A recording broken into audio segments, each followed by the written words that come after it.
This is INCRadio, DZEM 954, the voice of truth, the official radio station of the Church of Christ or Iglesia ni Cristo.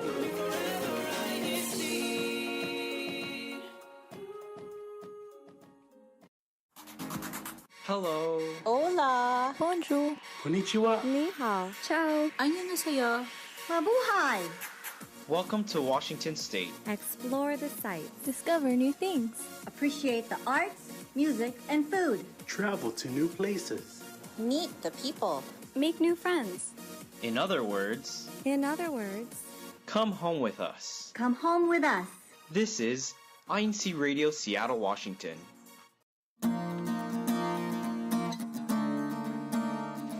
Alrighty, good morning, good afternoon, and good evening to all of our listeners and viewers all around the world. I am Brother Joshua Weber from the local congregation of Everett, here in the sometimes cloudy, currently pretty sunny district of Washington State. Thank you all so much for joining us today. I know a lot of us would probably like to be outside despite it being cold. The sun is out, and it does feel pretty good outside right now. So, today, before we get into our topic and our discussion, we have a few reminders, of course. Those reminders are the ways to tune in here to our broadcast. Of course, we have through our YouTube channel, which is the INC Radio DZEM 954. And once you're there, if you're already watching through YouTube, especially, don't forget to click the subscription button and the bell icon that appears afterwards, so that way you can get notifications and stay up to date with all of our many and wonderful broadcasts here through the INC Radio YouTube channel. Not only do we have the YouTube channel, but we have the INCradio.org. All right. So our topic for today is from student to worker. We'll go ahead and discuss more about that and what that means with our guest today. So our guest joining us is Brother Mark. So Brother Mark, go ahead and introduce yourself and give any shout outs if you have any at this time. Hello, everyone. I am Brother Mark Moranin from the local congregation of Federal Way. It's nice to meet all of you. For shout-outs, I guess I'd just like to give a shout-out to the brethren in Federal Way and as well as to the brethren in the local congregation of Tacoma. It's nice to see all of you, Paul, if you're signed in and watching the radio show this afternoon. All righty. Thank you. Thank you, Brother Mark. So our YouTube question for the day is, what was your experience like after, what was your experience like after graduating school and going into the workforce? One more time, what was your experience like after graduating school and going into the workforce? We'll go ahead and read a few of those comments after our short promo video break. So without further ado, Kriya Tech, if you could pull those up. Thank you so much, bro.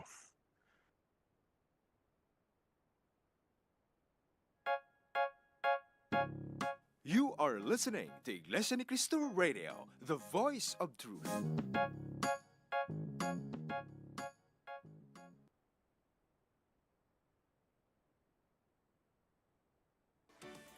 Scriptwriters, videographers and editors, hosts and correspondents, director and producers. Who would believe that these brethren who came to Macau as simple overseas Filipino workers became helping hands in delivering entertaining, educational, and enlightening program in INCRadio Macau Solid Studio under the Subsea Incorporated. Find out more how these brethren use their talent and skills to help in different church activities and in the performance of their duties only here in INCRadio Macau Solid Studio this Sunday, February 11, 2024 at 9 p.m. China Standard Time and Philippine Time. See you there!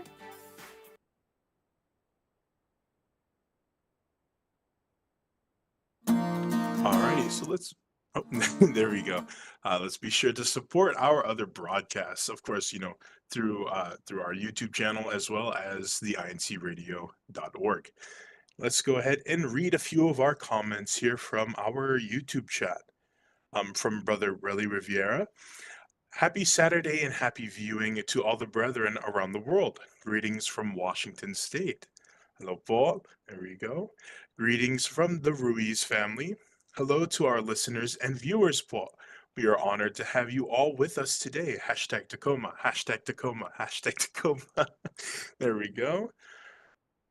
And let's see from Sister Christine. Greetings po from the Cardiff, Wales, UK. Oh, from Cardiff, Wales, UK. There we go. Shout out po to Sister Jenny and Brother Salili Martinez.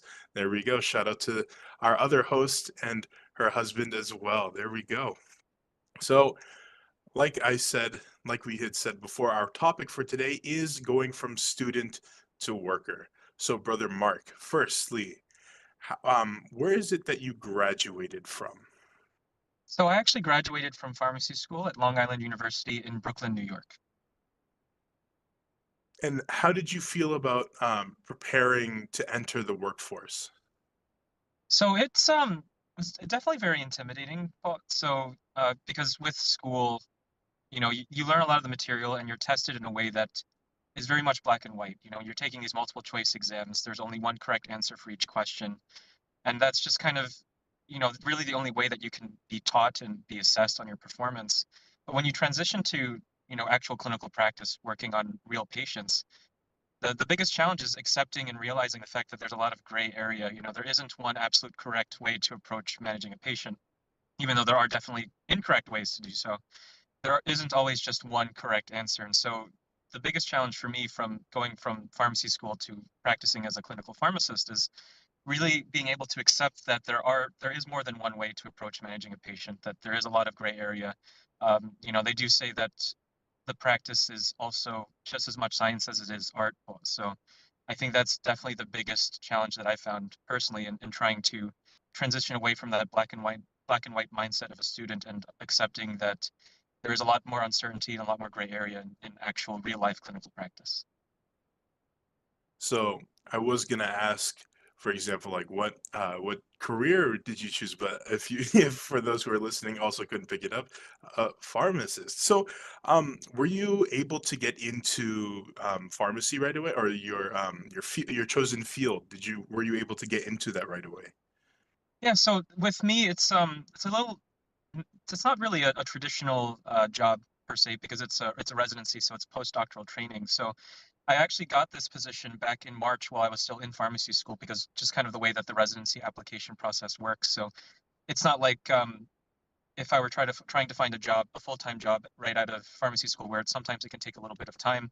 I pretty much had this position lined up for me right after graduation. So when I graduated in May, the residency was set to start end of June. So there really wasn't a whole lot of gap to between finishing school and starting this residency career that I'm currently doing right now.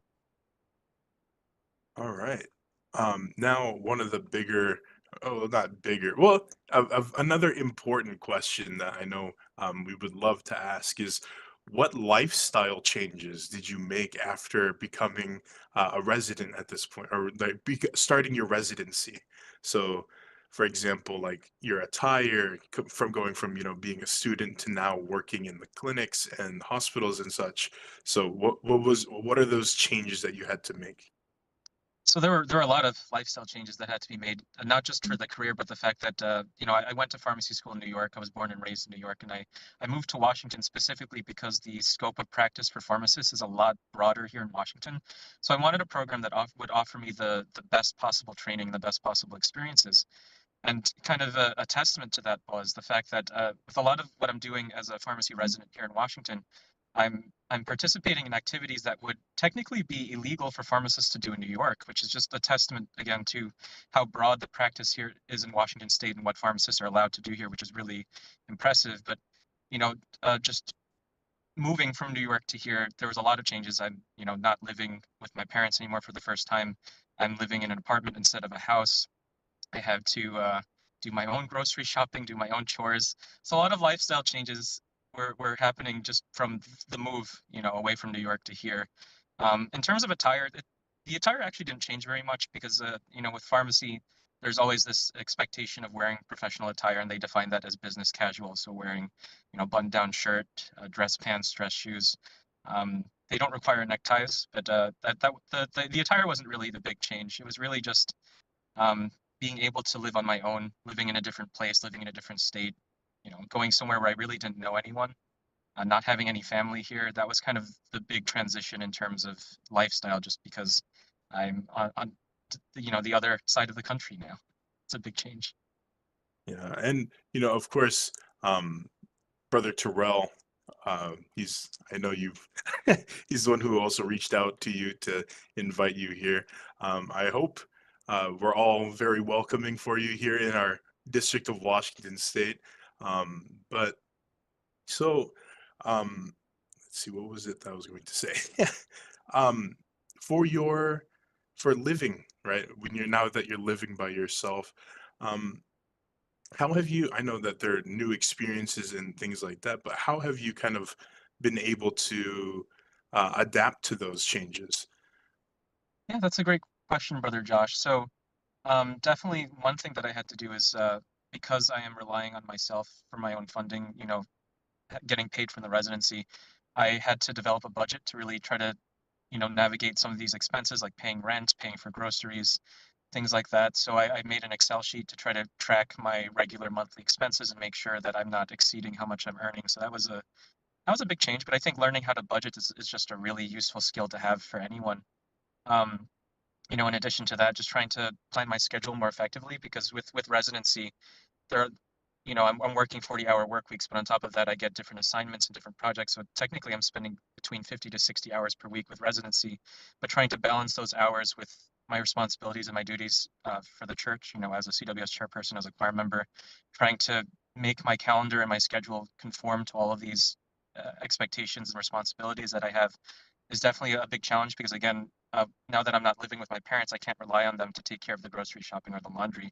So I have to budget time to take care of myself too in these personal matters. So it's been challenging, but making a to-do list, really keeping track of a calendar, making that budget on Excel sheet. These are all tools that I had to start using to really balance all of my responsibilities, really take care of my finances, and function as an independent adult. So these were definitely big changes that I had to implement for moving here.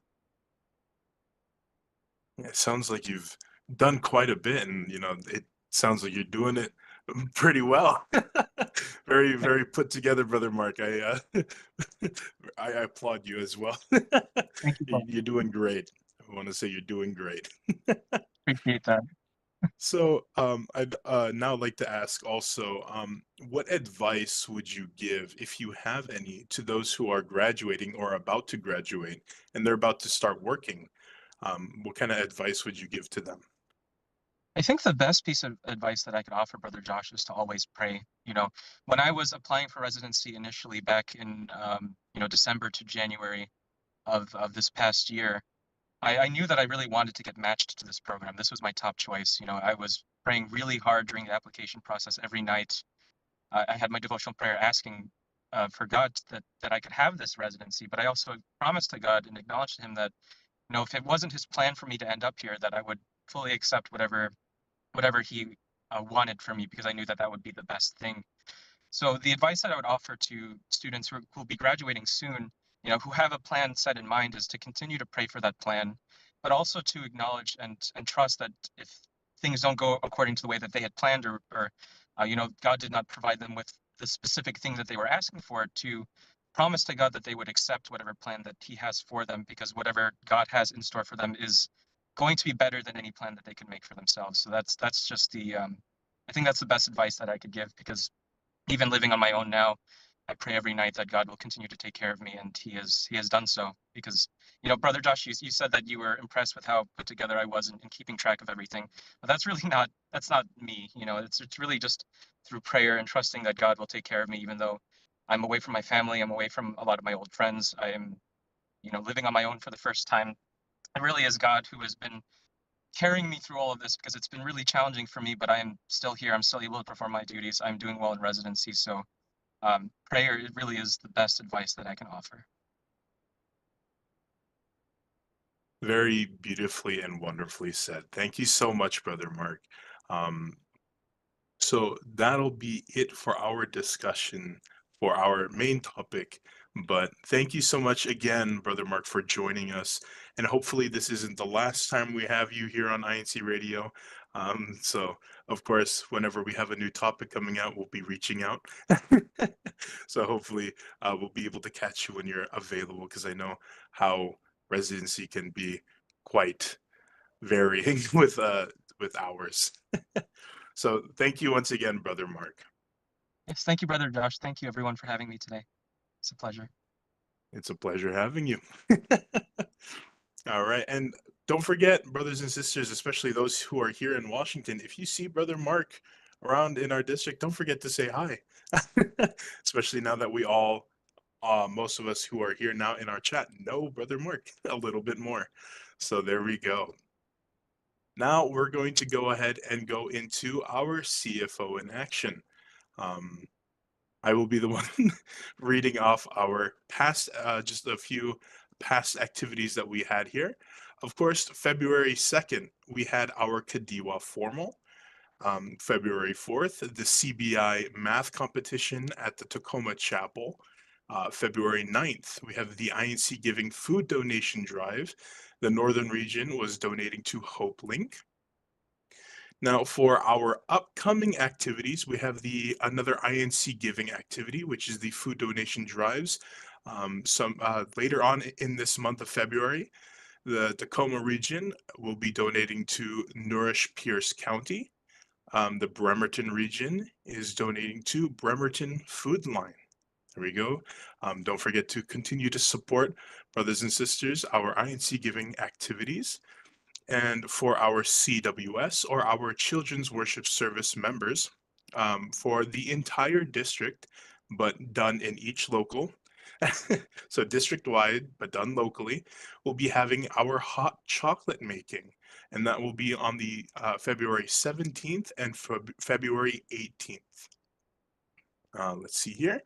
And now every Monday and Friday, Everett, the local of Everett, has their missionary works at 7:30. And let's see here, do a little weather report here. So currently here in, well, I'd say Seattle, but I am in Everett, but I will report on Seattle. Over in Seattle, it is currently 47 degrees Fahrenheit or 8 degrees Celsius, depending on where you are at.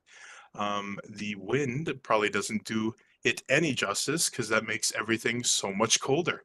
But thankfully, the sun is out, and it will make it a little bit warmer for us. It's looking like tomorrow on Sunday, there's a little bit of rain, but the rest of the week, I mean, rain is a little expected here in Washington. If you're if you're not expecting rain, probably new to Washington. But throughout the rest of the week, it's looking to be sunny with a little bit of clouds here and there on Monday, Wednesday, Thursday, Friday, Saturday, which again is also expected for here in Washington. All right. So let's go ahead and let me read quite a few of these other comments. I know I've had it pulled up off to my side, and I just see it shooting up. So let's pick a few of these here. From Sister Blessing. Hello, Brother Mark. Thank you for sharing your experiences of transitions from New York to Washington, from student to worker. Lots of adjustments. Wow. See, from Brother Andrew, Santa Monica, currently transitioning out of university to better hopes and dreams in career. Hashtag Seattle. There we go. From Sister Blessing, from school to worker transition was hard. All of a sudden, you had to be an adult when you were still a kid. I know a lot of us feel that, especially those who are kids still at heart. From Sister Kate Agbayani, I think I had a bit of imposter syndrome when I first started my career. I still felt like a college student, and only now that I'm 2 years into my career, I feel like an expert in my field. From Sister Annalyn, what helped me as I entered the workforce after school was not being afraid to ask questions, excuse me, and being open to learning. Let's see. And a shout out from Brother Brother Philomar. Just a reminder that Brother Mark, uh, I see Sister Kate's already reacting. Brother Mark plays guitar. He is a wonderful musician. I know I've heard him play personally at a few of our activities. And he's also single. Sorry, Brother Mark. That was from Brother Fell. There we go. Any comment on that, Brother Mark? No comment, but I do play guitar. I'll just confirm that. Thanks, Kyle. All right, there we go. Thank you, Kafel. And now we are coming to a close for our broadcast today. I know it's been fun, been very informative. So shout out once more to Brother Mark. Um, just shout out Brother Mark. There we go. So now we'll go ahead and leave us off with our cliffhanger statement or question rather for our next broadcast. So what was your experience becoming a parent? More on that in our next broadcast. So now we would like to say our special thank yous and shout outs to Brother Eduardo Manalo, our executive minister, Brother Angelo Manalo, our SEBC president and CFO coordinator, Brother Arnel Solano, our station manager, Brother Ramil Rahino, our district minister, Brother Relly Rivera, our assistant district minister, Brother Chris Valdez, our CFO overseer, Brother Manly Andaya, our executive producer, of course, the listeners, and last but certainly not the least, we have our INC Radio Tech crew. Thank you all so much for your love and support, and none of this would be, quite frankly, possible without each and every single one of you.